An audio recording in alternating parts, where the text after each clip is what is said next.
Hi hello friends, welcome to our channel. ఎవరైనా కానీ కొత్తగా యూట్యూబ్ ఛానల్ స్టార్ట్ చేసి అదేవిధంగా గ్రేనారో G13 వైర్లెస్ మైక్రోఫోన్ని పర్చేస్ చేయాలనుకున్న వాళ్ళకైతే కనుక ఈ వీడియో అయితే ఉపయోగపడుతుంది. ఎందుకంటే కనుక ఏదైనా కానీ మనం ఒక వస్తువు కొనుక్కున్నప్పుడు దానిలో ఉన్నటువంటి ప్లస్లు తెలుసుకోవాలి, మైనస్లు తెలుసుకోవాలి, అదేవిధంగా వాడే యొక్క విధానం కూడా తెలిసి అయితే ఉండాలి. లేకపోతే కనుక మనం పెట్టినటువంటి డబ్బులు వృధా అయిపోతాయి. అదేవిధంగా మనం ఎన్ని వీడియోలు చేసినా కూడా గ్రోత్ అవ్వడం అనేది చాలా కష్టమవుతుంది. కాబట్టి మీరు చివరి వరకు అయితే చూడండి. పూర్తిగా మీకు ఈ గ్రేనారో G13 యొక్క పూర్తి రివ్యూ అయితే ఇస్తాను జెన్యూన్గా.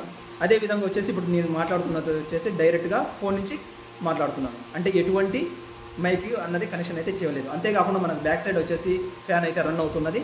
వాయిస్ అయితే మీకు కాస్త డిఫరెన్స్ తెలుస్తుంది మనం ఎప్పుడైతే ఈ గ్రేనారో G13 మైక్ని అయితే కనెక్ట్ చేసినప్పుడు. కాబట్టి చివరి వరకు చూడండి. అదేవిధంగా అవుట్డోర్కి వెళ్దాం. అవుట్డోర్కి వెళ్ళడం అంటే కానీ చాలామంది వీడియోస్ చేస్తూ ఉన్నారు కదా, జస్ట్ చెట్ల కింద కూర్చోనో లేకపోతే రూమ్లో ఫ్యాన్ వేసో. అది కాదు, మీరు ఎప్పుడైనా కానీ లాంగ్ డ్రైవ్ వెళ్తూ ఉంటారు బైక్లో, సైకిల్లో. మరి అటువంటి చోట వెళ్ళేటప్పుడు సౌండ్స్ ఎక్కువగా వస్తుంటాయి. మరి ఈ గ్రేనారో G13ని మీరు యూజ్ చేసినప్పుడు మరి అది మనకు చక్కగా వర్క్ చేస్తుందా లేదా అది కూడా అవసరమే కదా.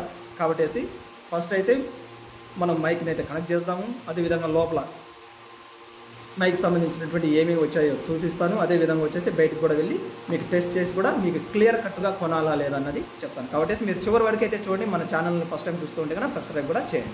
ఇక ఇప్పుడు వచ్చేసి మనం గ్రేనారో మైక్ నుంచి అయితే కనెక్ట్ అయితే చేసాం. డైరెక్ట్గా వాయిస్ అయితే అందులోకి వస్తుంది. మీరు ఎప్పుడైతే కనుక ఈ మైక్ని అయితే కనెక్ట్ చేస్తారో అప్పుడు వచ్చేసి మీరు లౌడ్గా వాయిస్ ఇవ్వాల్సి ఉంటుంది. నిద్రపోతూ కనుక మీరు మాట్లాడినట్లయితే కనుక వాయిస్ అనేది చాలా డల్గా అయితే వినిపిస్తుంది. కాబట్టి కాస్త లౌడ్గా అయితే వాయిస్ ఇవ్వండి. ఫస్ట్ వచ్చేసి మీకు ఇక్కడ ఈ మైక్ కనిపిస్తుంది కదా, స్మాల్ సైజ్ బటన్ అయితే ఒత్తి పట్టుకున్నట్లయితే కనుక మనకు ఈ విధంగా వచ్చేసి మైక్ అయితే ఆన్ అవుతుంది. ఫస్ట్ మీకు సౌండ్స్ బట్టి మీ సరౌండ్స్లలో ఏ విధంగా సౌండ్స్ వస్తున్నాయి, బైక్స్ అదేవిధంగా గాలి, దాన్ని బట్టి అయితే మీరు యూజ్ అయితే చేయండి. ఫస్ట్ ఒకసారి మనం కనుక బటన్ నొక్కినట్లయితే కనుక ఒక సింగిల్ టైం మాత్రం మనకు అక్కడ ఉన్నటువంటి లైట్ అయితే బ్లింక్ అవుతుంది. అంటే ఫస్ట్ ఏదైతే నాయిస్ ఉన్నదో క్యాన్సిలేషన్ అనేది స్టార్ట్ అవుతుందని మన అర్థం. అదేవిధంగా మీరు సెకండ్ టైం నొక్కినట్లయితే కనుక అలా 2 టైమ్స్ అయితే బ్లింక్ అవుతుంది. ఈ టైంలో మీరు ఏం చేస్తారంటే ఫస్ట్ మీరు ఏ విధంగా అయితే మాట్లాడుతున్నారో దానికి కొద్దిగా వాయిస్ అయితే పెంచండి. ఎందుకంటే కనుక మనకు సెకండ్ టైం కనుక ఇక్కడ నాయిస్ అన్నది ఖచ్చితంగా మనం బటన్ ప్రెస్ చేసినట్లయితే కనుక వాయిస్ అనేది ఎక్కువ ఇవ్వాలి. అదేవిధంగా థర్డ్ టైం ఇలా 3 టైమ్స్ అయితే మీకు బ్లింక్ అవుతుంది. అంటే థర్డ్ స్టెప్ నాయిస్ అన్నది మనం స్టార్ట్ చేసినట్లు. ఇప్పుడు వచ్చేసి ఇంకా మీరు వాయిస్ అనేది ఎక్కువ ఇవ్వాల్సి ఉంటుంది. అంతేకాకుండా మనం ముందు ఏ విధంగా అయితే మాట్లాడుతున్నామో అదే విధంగా మాట్లాడినట్లయితే కనుక మన వాయిస్ అనేది చాలా డల్గా అనిపిస్తుంది. అదేవిధంగా వినే వాళ్ళకు కూడా కాస్త క్లమ్జీగా అనిపించేసి ఇంకా ఏం చూద్దాం అనే విధంగా వచ్చేసి స్కిప్ చేసేసి అయితే వెళ్ళిపోతుంటారు. ఇక ఇప్పుడైతే మనం హైవే మీదకి వెళ్ళేసి చూద్దాం పదండి. ఇప్పుడు బాగా అబ్జర్వ్ చేస్తున్నారు కదా, నేను ఇప్పుడు వచ్చేసి హైవే మీద అయితే ఉన్నాను. ఓకే, ఇప్పుడైతే మీరు బాగా అబ్జర్వ్ చేయండి. చుట్టూ సరౌండ్ సోయిల్లో చూస్తున్నారు కదా ఎన్ని వెహికల్స్ అయితే వెళ్తున్నాయో. ఇప్పుడైతే నేను ఎటువంటి నాయిస్ క్యాన్సిలేషన్ అనేది ఆన్ అయితే చేయలేదు.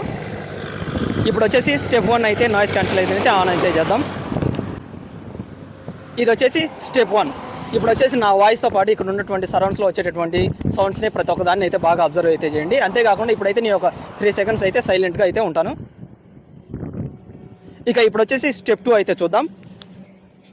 ఇప్పుడు వచ్చేసి స్టెప్ 2 ఏదైతే నాయిస్ క్యాన్సిలేషన్ ఏదైతే ఉందో అది వచ్చేసి మీకైతే ఆన్ చేశాను. చూస్తున్నారు కదా ఏ వెహికల్స్ వెళ్తున్నటువంటి సౌండ్, అదేవిధంగా నా వాయిస్ ఎలా వస్తున్నదో బాగా మీరైతే అబ్జర్వ్ అయితే చేయండి. ఇప్పుడు వచ్చేసి థర్డ్ నాయిస్ క్యాన్సిలేషన్ అయితే మనం ఇప్పుడైతే ఆన్ అయితే చేద్దాం. ఇప్పుడు నా వాయిస్ ఎలా వస్తుంది, అదేవిధంగా చుట్టూ ఉన్నటువంటి వెహికల్స్ యొక్క సౌండ్ ప్రతి ఒక్కటి కూడా మీరైతే బాగా అబ్జర్వ్ చేశారు కదా. ఇంతకుముందు ఆల్రెడీ వచ్చేసి మనం హైవే మీదకి వెళ్ళేసి చెక్ అయితే చేశాం కదా, వాయిస్ అనేది ఎలా వస్తుంది, అదేవిధంగా నాయిస్ క్యాన్సిలేషన్ అనేది కంఫర్ట్గా ఉన్నదా లేదా అనేది.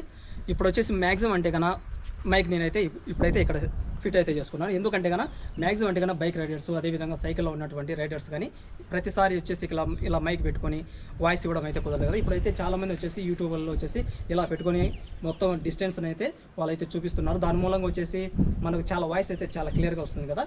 అందుకని చెప్పేసి నేను ఇక్కడైతే సెట్ చేయడం అయితే జరిగింది. మరి ఇక్కడ నుంచి మనకు 20 మీటర్స్ అన్నారు కాబట్టి నేను ఎక్కడైతే ఉన్నానో ఈ హౌస్ యొక్క లెంత్ వచ్చేసి దాదాపు 60 ఫీట్స్ అయితే ఉంది. కాబట్టి నేను లాస్ట్ వరకు అయితే ఇలా వెళ్తూ ఉంటాను. ఇప్పుడైతే నాయిస్ క్యాన్సిలేషన్ అయితే ఆన్ అయితే చేయలేదు. ఇప్పుడు వచ్చేసి స్టెప్ 1 అయితే నేనైతే ఆన్ చేస్తాను చూడండి. ఇది వచ్చేసి స్టెప్ 1. వచ్చేసి నేను ఒక 10 అడుగుల డిస్టెన్స్లో అయితే ఉన్నాను. వాయిస్ ఎలా వస్తుంది అనేది అయితే మీరైతే చాలా క్లియర్గా అబ్జర్వ్ అయితే చేయండి. ఇప్పుడు స్టెప్ 2 చూద్దాం. వచ్చేసి దాదాపు నేను వచ్చేసి 60 అడుగుల్లో ఉన్నాను. ఈ 60 అడుగుల నుంచి నేనైతే ముందుకైతే వస్తున్నాను. ఇప్పుడు దాదాపు వచ్చేసి ఇక్కడ నేను ఎక్కడైతే ఉన్నానో ఇది వచ్చేసి 60 ఫీట్స్. ఇప్పుడైతే థర్డ్ స్టెప్ ఏదైతే నాయిస్ క్యాన్సిలేషన్ ఉందో దాన్ని అయితే ఆఫ్ అయితే చేస్తాను. ఇప్పుడు వచ్చేసి మనకు ఎటువంటి నాయిస్ క్యాన్సిలేషన్ సంబంధించినటువంటి ఆప్షన్స్ అయితే లేవు. ఇప్పుడు వచ్చేసి మ్యాక్సిమం అయితే కదా మనకు ఒక 25 ఫీట్స్ అలా ఉన్నది. ఇప్పుడు ఎలా వస్తుంది అనేది కూడా అబ్జర్వ్ అయితే చేయండి బయట ఉంటారు. మీరు ఎప్పుడైనా కానీ ఒకటి గుర్తుపెట్టుకోండి, స్టెప్ 1 నాయిస్ క్యాన్సిలేషన్ ఎప్పుడు యూజ్ చేయాలి, స్టెప్ 2 ఎప్పుడు యూజ్ చేయాలి అన్నది మాత్రం చాలా జాగ్రత్తగా అయితే ఆలోచన చేయండి. ఎందుకంటే మనకు గాలి తక్కువ ఉన్నది, అదేవిధంగా మన సరౌండ్స్లో వెహికల్స్ తక్కువగా ఉన్నాయి అన్నప్పుడు మాత్రం ఖచ్చితంగా స్టెప్ 1 అయితే యూజ్ అయితే చేయండి. ఎందుకంటే కనుక స్టెప్ 1 యూజ్ చేయడం వల్ల మనకు వాయిస్ అనేది లౌడ్గా వస్తుంది. స్టెప్ 2 చేసినప్పుడు వచ్చేసి వాయిస్ అనేది డౌన్ అవుతుంది. ఎందుకంటే బ్యాక్గ్రౌండ్ నాయిస్ను ఏ విధంగా అయితే కట్ చేస్తూ వస్తుందో మన వాయిస్ను కూడా అదే విధంగా కట్ అవుతూ ఉంటుంది కాబట్టి.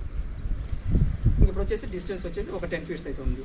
మరి ఇప్పుడు వచ్చేసి మీకు నాకు తెలిసినంత వరకు చాలా క్లియర్గా అయితే వస్తూ ఉంటుంది అనుకుంటాను. ఇప్పుడు కూడా మీరు ఈ నాయిస్ క్యాన్సిలేషన్ అనేది చాలా జాగ్రత్తగా అయితే యూజ్ అయితే చేసుకోండి.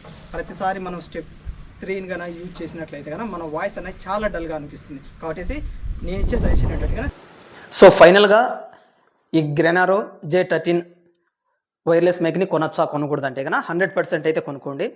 ముందుకు వెనక్కి అదేవిధంగా మూవ్ అవుతూ వీడియో షూట్ చేస్తున్నప్పుడు సమయంలో నేను చాలా వరకు అబ్జర్వ్ చేసింది ఏంటంటే కన్నా మన వాయిస్తో పాటు వచ్చేసి సరౌండ్స్లో ఉన్నటువంటి గాలి యొక్క నాయిస్ కూడా వస్తున్నది. మనకు కాస్త డిస్టర్బెన్స్గానే అనిపించింది. మీలలో ఎవరైనా కానీ మంచిగా వీడియో ఎడిట్ చేసుకోగలుగుతాము అనేటటువంటి వాళ్ళైతే 100% అయితే తీసుకోండి. అంతేకాదు మీరు ఒకవేళ బైక్ మీద అదేవిధంగా సైకిల్ మీద రైడ్ చేస్తుంటే కన్నా మీరు అటువంటి సమయంలో వాయిస్ అయితే ఇవ్వకండి. కేవలం మీరు ఎడిటింగ్ టైంలో మాత్రమే వాయిస్ ఇచ్చుకోండి. ఎందుకంటే కన్నా మీరు రన్నింగ్లో వెళ్తున్నప్పుడు అయితే 100% మీరు 50-60 స్పీడ్లో వెళ్ళినప్పుడు మన గాలి అన్నది వస్తూనే ఉంటుంది.